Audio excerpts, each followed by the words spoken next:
آپ سن رہے ہیں گیت سہانے، آپ کا میزبان، آپ کا ہم سفر، آپ کا ہوسٹ، آپ کا دوست، آپ کا اپنا presenter R J she's Rana گیت سہانے کے ساتھ آپ کی خدمت میں حاضر ہے۔ صاحبو، حسن کی بات ہو رہی تھی، پریم کی بات ہو رہی ہے تو ہمیں اپنے کمال متر، کمال شاعر احمد ندیم اویس یاد آ گئے اور ان کی چند کمال کی باتیں آپ کی سماعتوں کی نظر کرنا چاہتے ہیں۔ سنیے تو کیا کہتے ہیں احمد ندیم اویس۔ کہتے ہیں، جب سے تیری آنکھ میں شام و سحر ہونے لگے، جب سے تیری آنکھ میں شام و سحر ہونے لگے، ہم تو اپنے آپ سے بھی بے خبر ہونے لگے۔ جب سے تیری آنکھ میں شام و سحر ہونے لگے، ہم تو اپنے آپ سے بھی بے خبر ہونے لگے، اور خوب تر سے خوب تر کی جستجو باقی نہیں۔ کیوں صاحبو؟ جس سونے کی تلاش ہوتی ہے، جب وہ سونا مل جاتا ہے تو اس کے بعد باقی کیا رہ جاتا ہے نا؟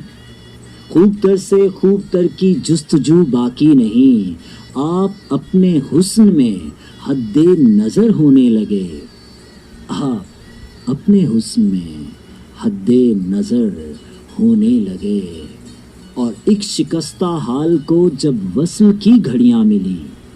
سنیے تو کیا کمال بات کہہ دی ہے احمد ندیم اویس نے۔ کہتے ہیں، ایک شکستہ حال کو جب وصل کی گھڑیاں ملی، وقت کے بھی سست لمحے تیز تر ہونے لگے، وقت کے بھی سست لمحے تیز تر ہونے لگے۔ کیوں صاحب؟ جب وہ سونا پاس ہوتا ہے، جب وہ پیارا آپ کے ساتھ ہوتا ہے تو ہمیں پتہ ہی نہیں چلتا، وقت بہت تیزی سے گزر جاتا ہے اور ہمیں لگتا ہے کہ یہ تو ایک پل کی بات تھی۔ یہی ہوا احمد ندیم اویس کے ساتھ بھی، آپ کے ساتھ بھی یقیناً ہوا ہوگا۔ ایک شکستہ حال کو جب وصل کی گھڑیاں ملیں، وقت کے بھی سست لمحے تیز تر ہونے لگے، اور اپنے گھر میں روشنی کا ایک بھی دیپک نہیں،